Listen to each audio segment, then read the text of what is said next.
thank you so much for the invitation to come. We're tickled to be here this morning, and I hope we can be an encouragement to you. I'd like you to turn in your Bibles, if you would please, to the 71st Psalm. I'm not going to do much Bible teaching here, but I want to be reminded of a passage of Scripture. Psalm 71 has become a favorite of mine, and in verse 17 we read this. Psalm 71, verse 17. O God, you have taught me from my youth, and to this day I declare your wondrous works.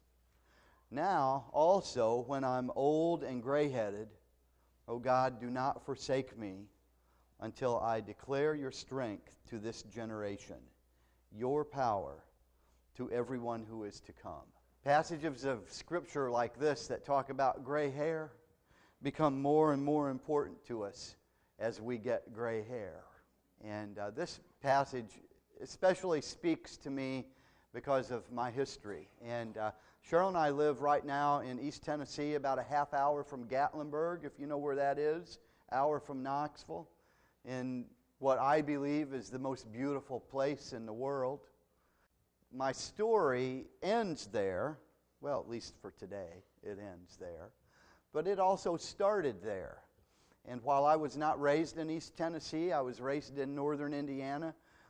My story started in East Tennessee with my grandfather, who was the sixth child in a family of six, born 2 weeks after his daddy died in a mountain cabin in East Tennessee. And his older brother, teenage brother, by the time my granddad was an adolescent, his older brother was a moonshiner. And eventually had to leave the state of Tennessee because the federal agents were looking for him. And to this day, I have relatives in Eugene, Oregon, because that's where my Uncle Jim ran to keep from going to jail. Well, a few years later, and the reason I know that story is in my adulthood, before my granddad died, we met up in East Tennessee, and I had him take me back on the mountain and show me where the still was. They eventually left and moved to Oregon as well, and then ended up in northern Indiana. In the 40s and 50s, a lot of people from Appalachia moved north because there was work. There was a huge exodus of people. In fact, in northern central Illinois, Indiana, Ohio, you'll find a lot of people to this day who speak with a southern accent because their families came from the south because there was work. And that's actually how my family ended, on my dad's side, how my family ended in northern Indiana in a little town called Mishawaka, which is right next door to South Bend. Okay? You probably know South Bend even if you don't know South Bend because that's where Notre Dame is. Okay? And I understand that LSU people have a rather wonderful affinity with Notre Dame fans. Well, what happened when the Appalachian people moved north, they brought their religious traditions with them. Now, I wasn't really raised in a situation where we talked a lot about church planting, although that was my root. I really didn't even know that. But our family moved north. There was another man who moved to northern Indiana from East Tennessee whose name was R.L. Norris. R.L. Norris was a Southern Baptist preacher. And he moved to Mishawaka to start a church because there was no Southern Baptist church there, and they were all Southern Baptists. And so they moved north. They didn't have anywhere to worship. At that time, I don't even believe my granddad was a believer. That would have been really early in the 50s. So this little Southern Baptist church was started in Mishawaka, Indiana, and eventually my grandparents began attending that because they were related to R.L. Everybody from down there was related in one way or another, and they began going to this church. I don't know for sure, but the legend is that my granddad threw a cigarette out the car window, and the wind blew it back in and caught the car on fire, and that's when he decided to get his life right with the Lord. I don't know if that's true, but that's what they always told me. So I was born in 1955, and my mother and dad were 19 at the time, and the day I was born, May 19th, 1955, my dad quit drinking. He told me, he just died last year, and he told me, I didn't ever want my boy to see me with a beer in my hand. And so that day, he quit drinking. And then he didn't come to faith in Christ for about 2 years at that little Southern Baptist church. My grandparents were already a part of the church.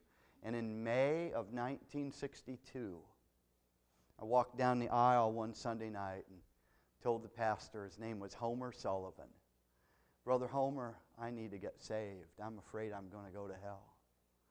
And it was my granddad who he pointed to and said, "Take him back." And my granddad took me back to a little room in the back of the church and read to me the Romans Road, and I trusted Christ as my Savior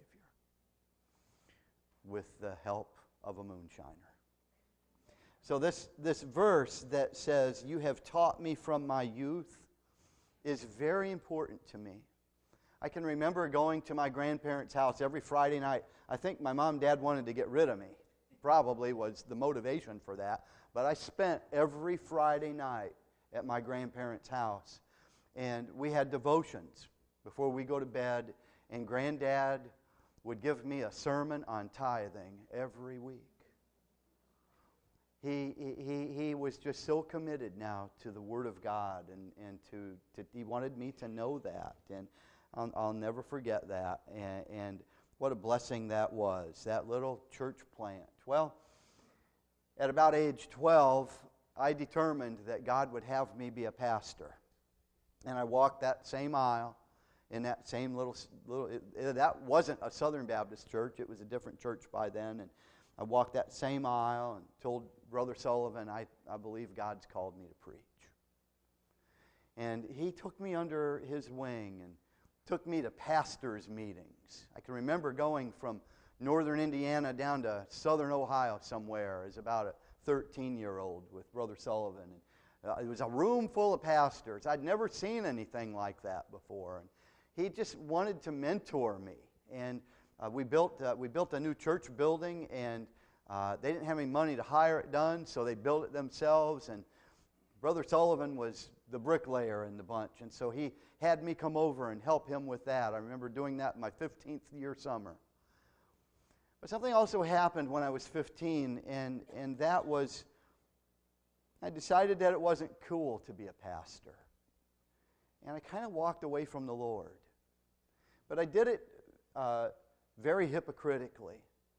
And I determined in my mind, there's no way that I'm ever going to be a pastor. I am not going to do that. But I was a great hypocrite, and for 10 years, went to church, taught Sunday school, served in a variety of ways in our church. But I was a huge hypocrite. From Monday to Saturday, I did not live for the Lord at all. Well,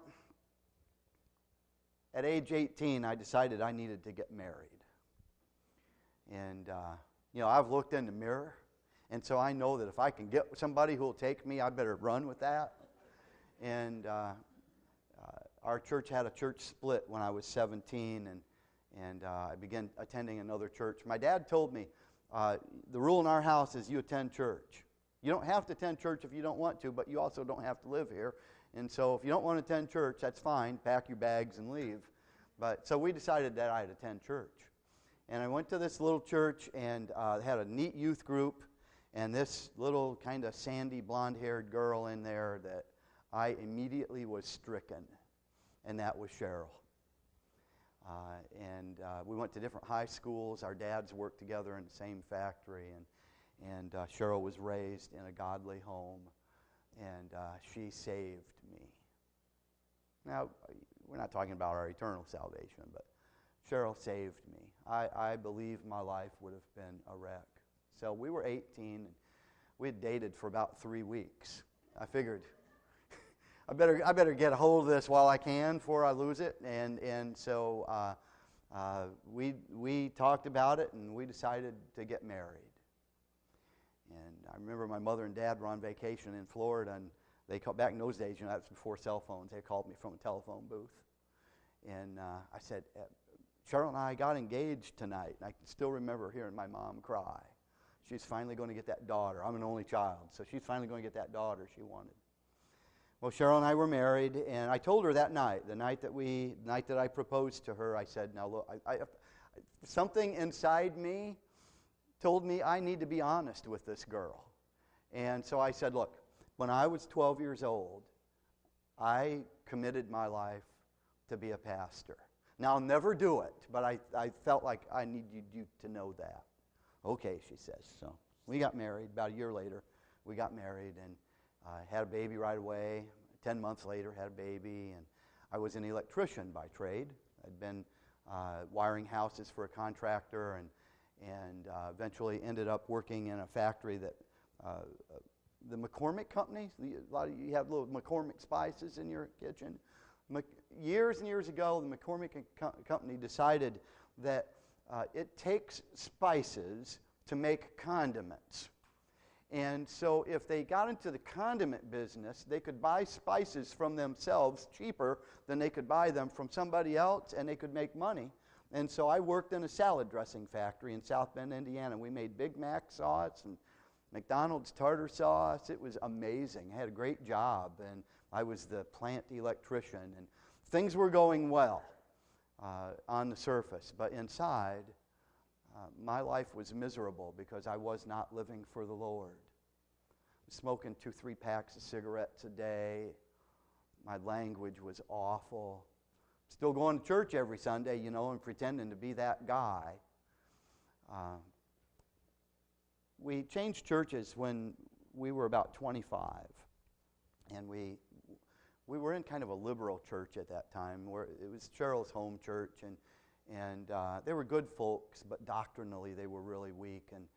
And with all that was going on in my life, I still knew what needed to be taught, and I wanted my children to be taught that. And so we changed churches and got into a church where the Bible was preached expositionally, just like y'all get here.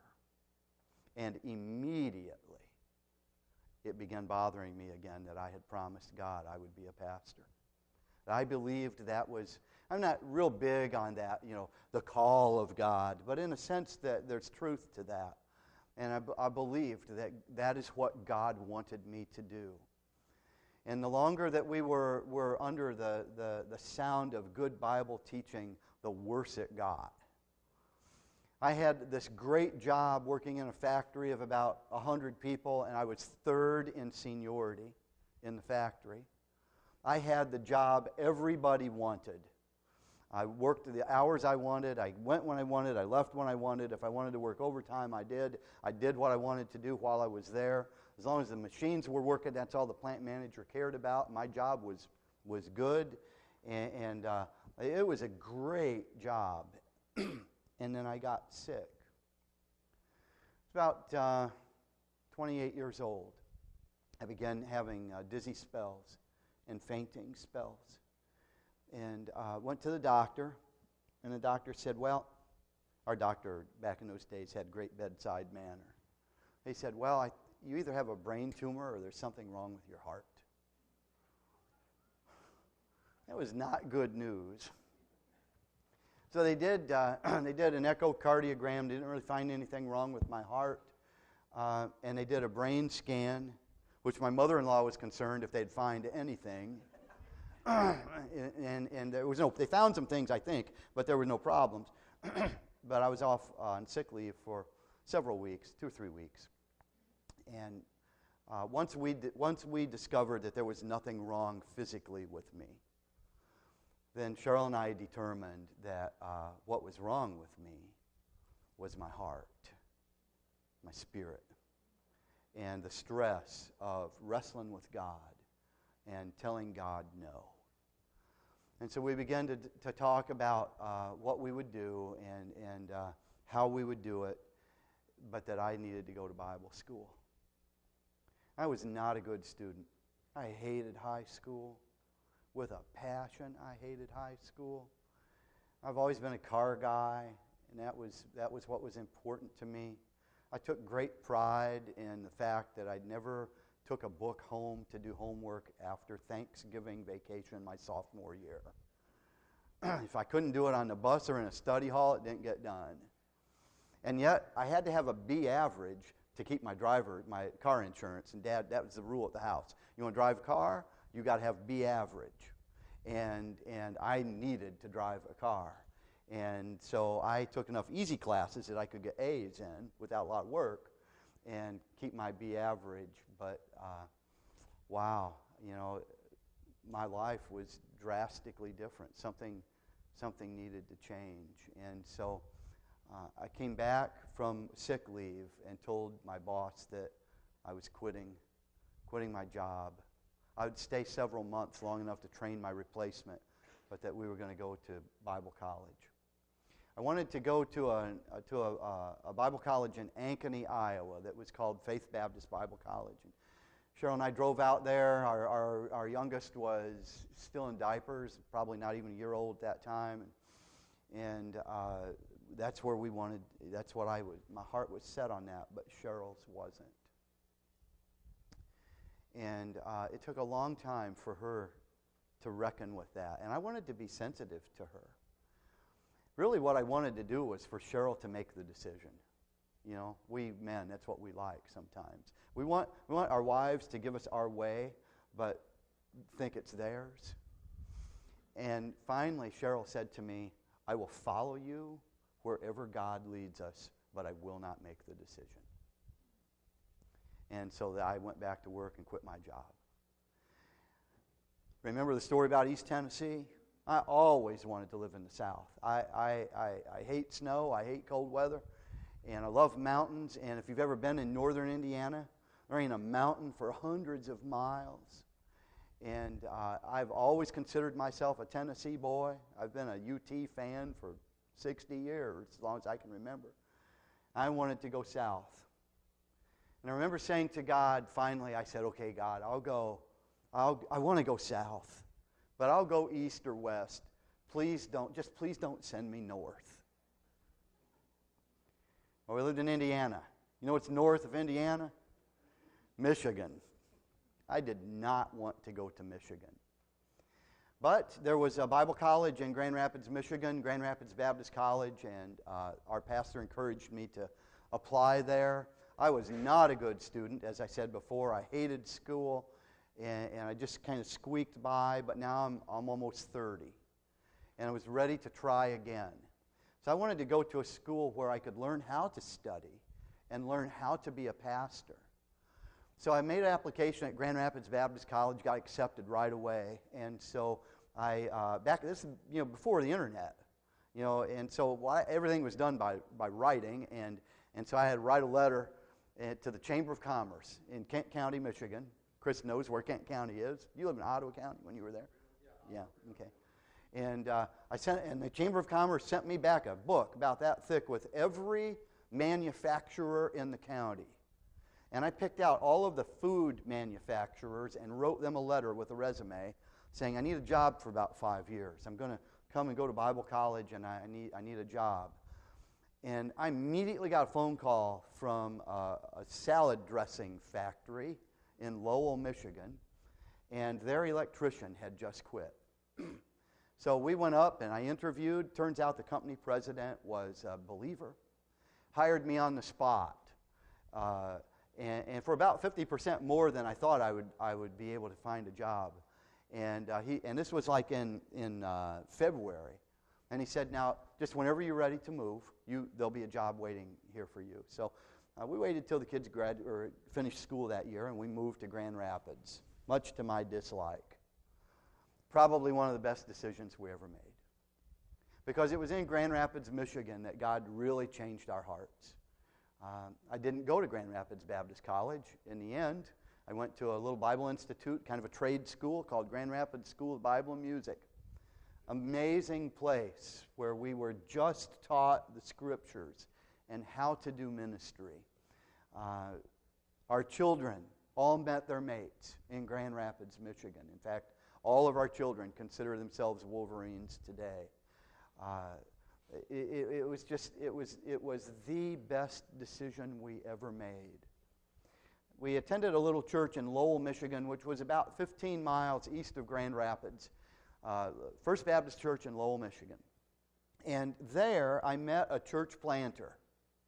Now listen, I wanted to be a pastor. By this time, we'd worked through that. I wanted to be a pastor. I did not want to be a church planter. There is no way I wanted to be a church planter. Well, this man's name was Wayne Ritchie, and he worked with church planting agency, and he said, you need to do this. And so I wanted to preach, even while I was in Bible school, so he would give me preaching opportunities in these little mission churches, hoping that I'd get the vision. And I never did. There was no way that I ever wanted to be a church planter. Right around the corner from our house was the pastor of an IFCA church in our town, and as the youth pastor at the Baptist church, we wanted to do a vacation Bible school, and so I contacted all the other pastors in town and said, we want to do a vacation Bible school. When are y'all doing yours? That way we won't schedule one the same week. And this pastor's name was Ken McGee. Do you know Ken? Ken McGee was an amazing man. There still is, one of my mentors. And he said to me, I've been in the ministry for, I don't know how many years, 100 years. And he says, I've never had anybody do what you did and be courteous like that and ask about Vacation Bible School. And we became dear friends, and I joined the IFCA then because of Ken McGee, and was able to find a church there in the Grand Rapids area named Huggard Bible Church. It was named after people who donated the property to the church originally. Huggard Bible Church, pastored it for 11 years. Now listen, I did not want to be a church planter. This was the furthest thing from our minds. And here I am in Michigan, and that church was 30 miles north of Grand Rapids. We're going the wrong way. I wanted to head south, but we determined, and there are a lot of circumstantial things that I could tell you that we just don't have time today, but we determined that God is not about geography. God don't care about geography. God cares about people. And so we wanted to be where God wanted us. In the 1970s, Huggard Bible Church had sent out a young man whose name was Ron Thompson to be a church planter in Utah among the Mormons. And because I was the new pastor of this church, Ron's older than me, he's 5 years older than me, I was about 38 at the time, Ron called and he said, well, pastor, you're my new pastor. This was his sending church. You're my new pastor. I want to meet you. I want you to come out and preach at a camp that we're doing out here. They had started a camp in southern Utah. So in 1994, we took a family trip and we went out and I spoke at that camp. They had started this camp. They bought 20 acres at 8,500 feet altitude in southern Utah. Couldn't get to it except from about the end of May, and then had to get out of Dodge before it started snowing in September again. And they had all these little church plants around southern and central Utah. And they had used, Jenison Bible Church was involved with some. Were you ever out there at Cedar Mountain Retreat? Wasn't there, but went out there to see the Miles and the Bagel family. Yeah, okay. Well, Tim Miles, who started a church in St. George, Utah, Tim and Ron went out at the same time. And they started that camp together. And they used that camp to bond these little baby church plants, 10, 15, 30 people. Every summer they banded together to do this camp. And God really used that in our lives. So we would go out every other year. I was out there 8 times preaching at this camp. And we began to fall in love with these church planters. And every time we're out there, Ron would have me preaching in this church plant or that one. And Pastor Gary and I were comparing notes, I don't know, sometime yesterday or this morning, about a mutual friend we have who was a church planter out there. And our hearts began to be burdened for church planting. We loved the spirit that they had. We loved the freedom that they have, because in a church plant you pretty much do things the way you want. I love that. I love change. Some people are terrified by change. I love change. So as we, over the years, continued going out to Utah and working with these church planters, some of those young people were growing up and going off to a Bible institute in southern Wyoming that was called Frontier School of the Bible. I then began getting myself invited out to Frontier School of the Bible to speak in chapel. And so I would go to chapel, and there would be students there from Jenison Bible Church. And they knew me from our relationship in Michigan. And then there would be students there from southern Utah who knew me from our camp relationship. And we began to recruit interns back to Michigan to help our church and to kind of pour our lives into them. And Cheryl and I, were eventually taken hook, line, and sinker into the idea of church planting. The IFCA in Michigan, Michigan is, I think, the second most populous state in terms of IFCA churches. It's 140 IFCA churches in Michigan at that time. And I would have my church planters do demographic work, or my interns do demographic work. And where do we need churches in Michigan? A lot of places in Michigan that needed churches. And I know y'all had Les Lofquist here, about a month ago, a few weeks ago? We made a map of Michigan, and I framed it. And we took that to the IFCA office and gave it to Les. And for years, he had that hanging on the wall in his office. And it showed every place in Michigan where there was an IFCA church. And you could see all the places that weren't. And I thought I was training interns. I thought that I was encouraging them to do church planting. But in reality, what was happening was God was grabbing my heart. And so the folks out in Utah decided to open up a new field for church planting in Las Vegas. Now remember, I hate cold weather. And Las Vegas is not the mountains of East Tennessee, but it is also not cold. So I was very intrigued by that, and we thought, okay, this might be something we can do. And actually, I was invited to come and work with Biblical Ministries Worldwide and Ron and another mission out there that they call Tent Makers Bible Mission, and go down to Las Vegas and open that field. Something just wasn't right. Something we just weren't sure. My ministry at the church in Michigan ended, frankly, not well. And after 11 years, we resigned from our ministry there with nowhere to go. Cheryl and I designed, and I built with my own hands our dream house.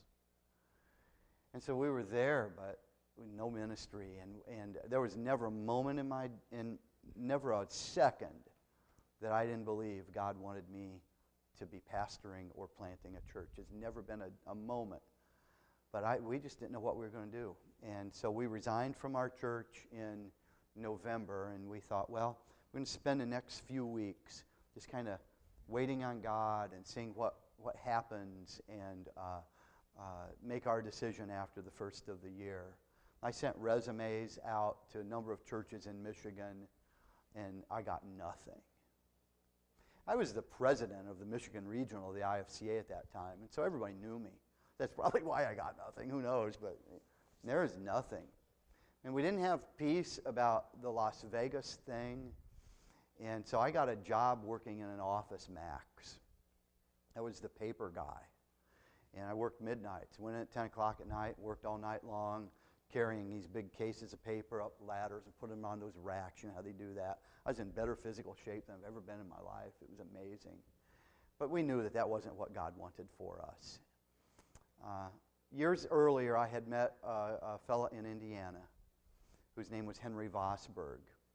Henry is the director of a mission agency called Midwest Church Extension. He had attempted to recruit me in the early 90s to come down to northwest Indiana. He had identified a town that he wanted to start a church. But his view about church planting was a little different. He wanted this church to be a training center where not only they would start a church, but they would develop a training ministry where they would have men come in as interns, kind of pour their ministry into them, and then send them out to start more churches. And because I had had pretty good success with interns up in Michigan, and Henry knew that because we were friends, he said, I want you to come down to Indiana and help us start a church. Well, that was in the early 90s, and we really weren't interested in that. Now we're in the early 2000s. It's 2003.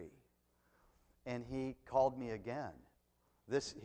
I didn't come down and help him start that other church. He started it himself. It never developed into a training center church. The church grew magnificently, and they had just had a huge church split. And there was a group of people there that wanted to start a training church. And I talked with Les Lofquist. I didn't want to be part of a church split. He encouraged me to follow through. However, it was in Indiana. I had gotten out of Indiana one time. I did not want to go back. Even though Indiana is south of Michigan, it's not south enough. And I did not want to go to Indiana. So I said to Henry, well, I tell you what, I'll come down. These folks were meeting in the basement of someone's home. There was about 30 of them, 35.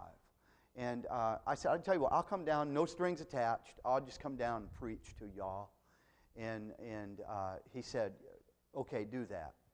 So we went down there, and as we left that day, I said to Cheryl, don't worry, I'll never move you here.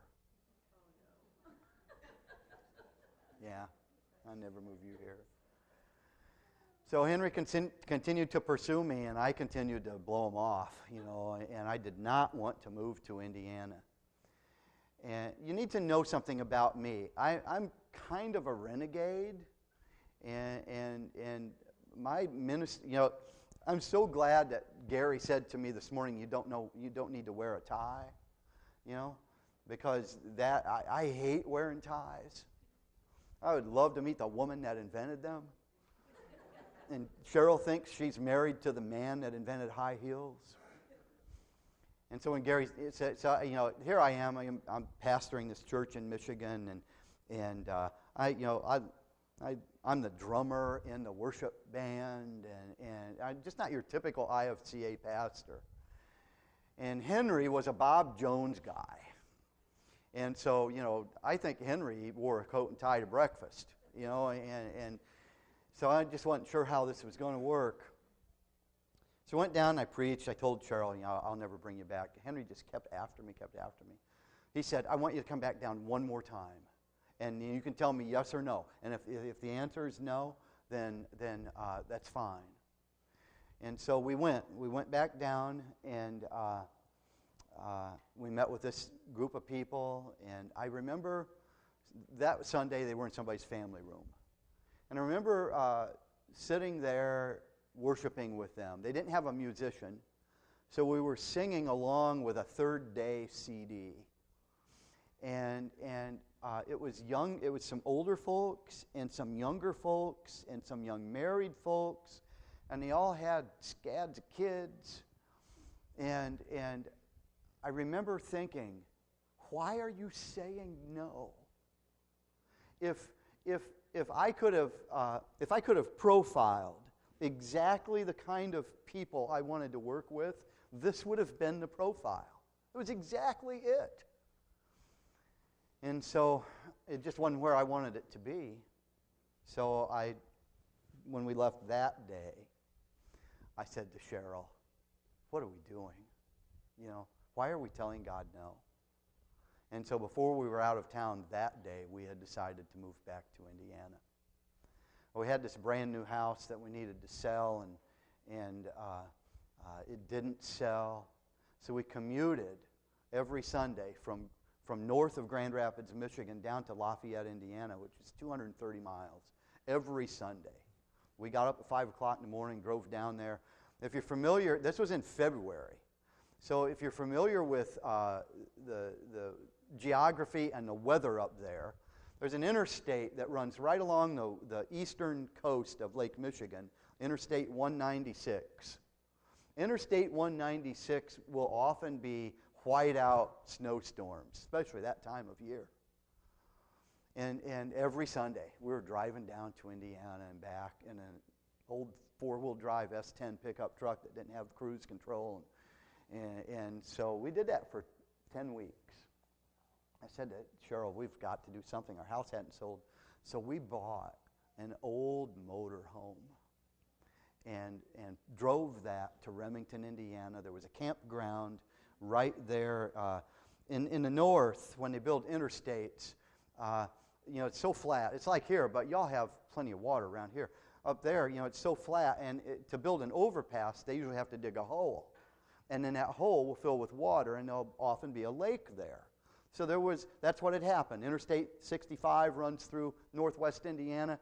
They had dug a hole to build the overpass, and there was a little lake there, and this man who owned the farm that they used made it into a campground. And so we parked our motor home there, and we lived in that all summer long. Our house didn't sell until the end of the summer. And so we lived in this old motor home all year long. We told people, it was the kind with a van on the front, Class C. And so we slept up above the cab. We told people we had a loft bedroom. And we started that church. They had purchased, right before we came, an old Presbyterian church building. The Presbyterian church had died a couple years before.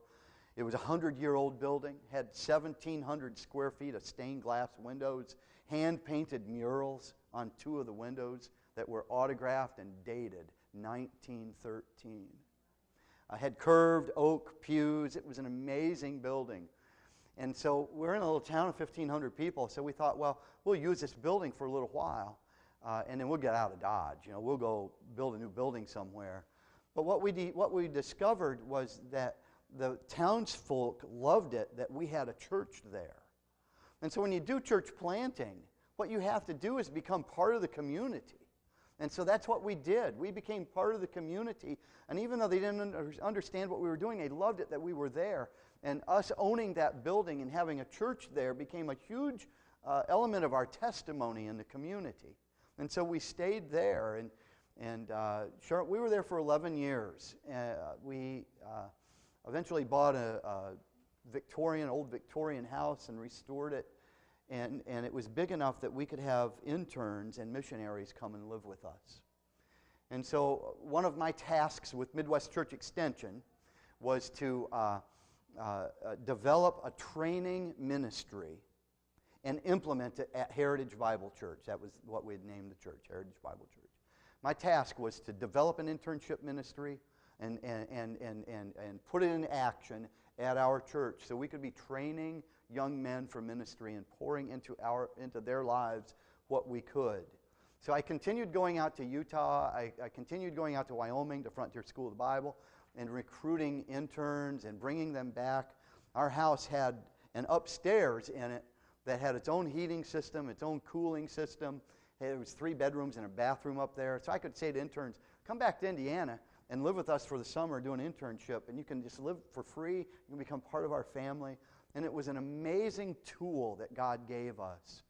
In the last 5 years that we were there, it took me 5 years to develop the ministry and to get our first intern. And then in the next 5 years, we had 9 interns in a church of 60 people. It was amazing. Well, I know, Lafayette, Indiana isn't quite as cold as Grand Rapids, Michigan, but it still snows there. And we've been smitten now by church planting. About 3 years ago, Henry and I were having a discussion about what would happen to our ministries if God took us or moved us away. And that conversation developed into Henry offering to pastor the church if God would kill me. He didn't put it quite that way, but I always wanted to live in the South, and we knew that there's not much of an IFCA presence in the South. We work in 8 states. We work in Mississippi, Alabama, Georgia, the 2 Carolinas, and the Appalachian area of Virginia, Kentucky, and Tennessee. In total, in those 8 states, there's 31 IFCA churches. That's all there is. 53 million people. 31 IFCA churches. So we knew there was a need. And so I said to Henry, well, listen, what do you think would be the possibility of us opening up another agency in the South? Well, Henry asked Les Lofquist, whom you all know, for a meeting. And they met at a truck stop in Sawyer, Michigan. You probably know right where it is on Interstate 94 there. And Les said to Henry, let's do it. And so Henry said, when he got back, he said, you need to call Les and talk to him. And Cheryl was thinking 3 to 5 years. I had told her, I think I got another house in me. You know, we built one house. We remodeled one house. I'm about 58 at the time. I said, I think I got another house in me, but probably not 2. You know, if we do another house, you know, unless God intervenes, that'll be the last place we ever live. And do we want that to be in Remington, Indiana? And she turned around and looked out the window, and it had snowed about 16 inches the day before. And the snow was knee-deep, and that was even unusual for there, but not unusual for where Chris is from, but for where we lived in Indiana it was. And she said, no, we don't want it to be in Remington, Indiana. And so we began then thinking about that. And so we were thinking 2 to 3 years, maybe 5. I had an intern there whose name was Chris. He was the father of 7 children. They had moved to Remington, Indiana to help us grow the church and mature the church. And Chris wasn't really ready yet, and so I didn't think I could leave. I didn't want to leave. I would feel like I was abandoning him. And so we just kind of sat on it, and Les Lofquist said to me, Dan, what if it's not 3 to 5 years? What if it's in less than a year? Would you be willing to do that?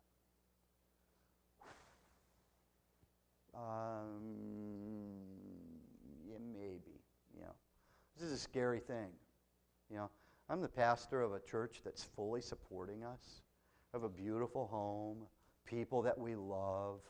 The ministry's going really well, and we're going to jump into nothing. Walk away from that into nothing. Okay. So he says to me, you need to call Jerry Smith. Now, many of you know Jerry. So I called Jerry. For a number of years, Jerry Smith had been carrying the water for the IFCA here in the Southeast. And while he is a Biblical Ministries Worldwide guy, he's also an IFCA guy. So Jerry has a real heart for that. And so I called Jerry, and I said, Jerry, here's what's on my mind. You know, we think maybe God would want us to come down and start a new agency and oversee church planting in the Southeast. I wasn't sure what Jerry would say because I'd had an experience with Jerry when we were in Michigan. We had him come in for a missions conference. How many of you know Jerry Smith? Okay. We'd had Jerry come in for a mission. Jerry's 75, and, you know, he's kind of old-time IFCA. We had him come in for a missions conference, and they did, it was like the newlywed game for missionaries, and it was so embarrassing. I was just like, no, I can't believe they're doing this to him. And he took it all in stride. And we've been friends all those years. So I said, Jerry, here's what's on my mind. And he says, Dan, I have prayed for this day for 3 years. When can you move? This was in February of 2014. He said, I want you to come down. We have an IFCA regional in Atlanta at the end of the month. I want y'all to come down here and let me introduce you as our new church planter agency head. And I said, wait, Jerry, I'm not quite ready yet. And a number of events happened.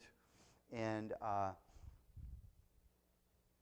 Chris, my assistant, who I didn't think was ready, and Henry didn't think was ready, what are we going to do with him? In this time period, wrote us an email. And in the email, he said, I don't think I'm living really in God's will right now. He was working out of a home office. And he said, what do I need to do to go full-time in ministry? And it was like, wow. He didn't even know what we were talking about. So Cheryl and I met with Chris and his wife, and they told us, they said, we've been thinking about this for a long time, but we didn't want you to think that we were abandoning you. And that's exactly why we hadn't talked to them. So once we compared notes, then the four of us met with Henry, who's the director of Midwest Church Extension, met with him and his wife. And at that meeting on a Wednesday night, we all concluded that of the three couples in that church, the couple they could do without most easily was Cheryl and me. That's an amazing thing, to be able to plant a church and in 10 years grow it to a point that they can do without you. I didn't think they could do without me, but they did. So the ball was rolling, and we met with some other IFCA regionals down here. We finally went back to the church with a recommendation. We want you to do two things. We want you to release Pastor Dan and Cheryl and commission them to their new ministry. And we want you to accept, Henry was a member of the church, we want you to accept Henry and Pastor Chris as co-pastors. That would give Henry the chance to continue Chris's training and develop him. And Henry would remain the director of Midwest Church Extension, but also do that. And they agreed. So we spent 6 months planning that. And the day of the commissioning, it was Pastor Chris, my assistant pastor, who laid hands on my shoulders and prayed the prayer of commissioning. Probably the most joyous time of all my ministry is to have a man that I trained how to be a pastor lay his hands on me and pray the prayer of commissioning. Well, early on, we didn't have anywhere to live. We knew we wanted to live in East Tennessee, and that was, as I told you early, the place of my family roots on my dad's side. And we settled in Newport, Tennessee, because it's near interstates. It's right on Interstate 40. We can get down into North Carolina real easily. We can get down, this way down to Alabama and even here very easily. And so we liked Newport, Tennessee. And I called a realtor and said, we want to move there, but we don't want to buy right away. We want to rent. In our thinking, we want to know where we don't want to live, so renting is easier. You can find that out. And about a week later, I got a call from a pastor in Parrottsville, Tennessee. Parrottsville is we're about an hour east of Knoxville. And Parrottsville is the third oldest incorporated town in the state of Tennessee. Small little burg, kind of the epicenter of moonshining in East Tennessee. And this pastor calls and he says, I'm new to this church, Southern Baptist Church. I'm new to this church, and I have my own home. He's from the area. I have my own home, and we have a parsonage. We'd like to rent it to you. So we rented the parsonage. We're not Southern Baptists by the stretch, but we were glad to rent this parsonage, and so we figured, while we're there, we'll attend this church. We're not there that much. And I think we've been at church 2 or 3 times this year. But while we're there, we'll attend this church.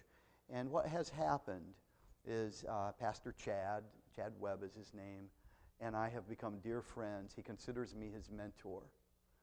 And I've been able to, in fact, he's thinking about joining the IFCA. And it's just been a wonderful thing. And about 6 months later, we found a place that was we wanted to put some sweat equity into a house. Remember I told you I think I got one more in me? And we found a house that had been repossessed, and it was in really bad shape. But it's an amazing house. From our deck, we see the Smoky Mountains. It's built on the side of a hill. I'll tell you more about that in the next session. But so from there, that has now become the ministry center for Southeast Church Extension. And in less than 2 years, we've been able to add 2 church planters to our ministry. One of them is a man who lives in northeast Georgia in a town called Trenton, right on Interstate 59. And he's doing his ministry training at Tyndale Seminary. And Matt and his wife April want to start a church there on the south side of Chattanooga.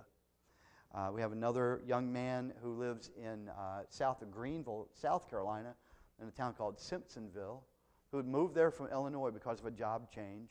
Never been, they were in a church in Illinois like this, where the pastor teaches the word expositionally, and there's not a lot of that where we live. And they were never able to settle in a church. He also has Bible training, so they contacted us, and so now they're going to be starting a church. They're south of Greenville. And then just 2 weeks ago, not only do we help pastors start churches, but we help churches that are hurting.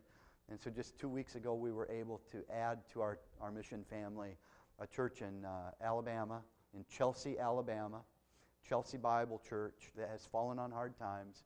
And so we're going to try to replant that work and help them find a missionary pastor.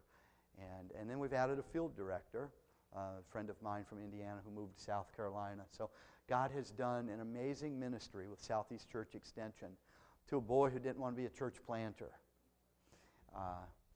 I'll tell you one more story before we're done. Back in the old days, while I was still an electrician, we had a missions conference kind of meetings at our church, and the man who preached was a man named Carl Hallwerda. And this was in the time when I was really wrestling with what I would do and in ministry, and I wanted to do this, exactly what I'm doing now. I wanted to be a friend to pastors. I wanted to be a friend to churches. I wanted to just be an encouragement. I love to talk. I just wanted to do this. And Carl said to me, "Don't ever try." I wanted to do what he does, or what he did. He's with the Lord now. I wanted to just go from church to church and preach and be an encouragement. And he said, "Don't ever attempt it unless you've pastored churches for a long, long time." And so apparently I'm a slow learner because it took 25 years. But God has allowed us to do the very thing that 25, 30 years ago we set out to do. And church planting is the greatest life in the world. It's great for the community that needs a church, but it's also great for a church like yours, who has now an opportunity to reproduce yourselves in another community and pour what you have. We've met some of y'all here who were charter members of this church. And who would have thunk it then? That now 40 years later, now you're going to be thinking about another church that is a daughter of yours. Grandchildren in the ministry is an amazing thing. Grandchildren are always an amazing thing. We have 8 of them. You know what the best thing about grandchildren is? They have a different address. And we love our grandkids, but we love it when they go home. Grandkids are great. Well, church grandchildren are amazing too. And so if God allows you all to become involved in a church plant, what you're going to see is your ministry being reproduced in another city. That's an amazing thing. Let's pray. Father, thank you for this time. And thank you for loving us and for providing for us the way you do. And I thank you for churches like Bible Center Church and maybe some new baby churches that will come out of this. Just be an encouragement to these dear folks, and we ask this in Jesus' name. Amen.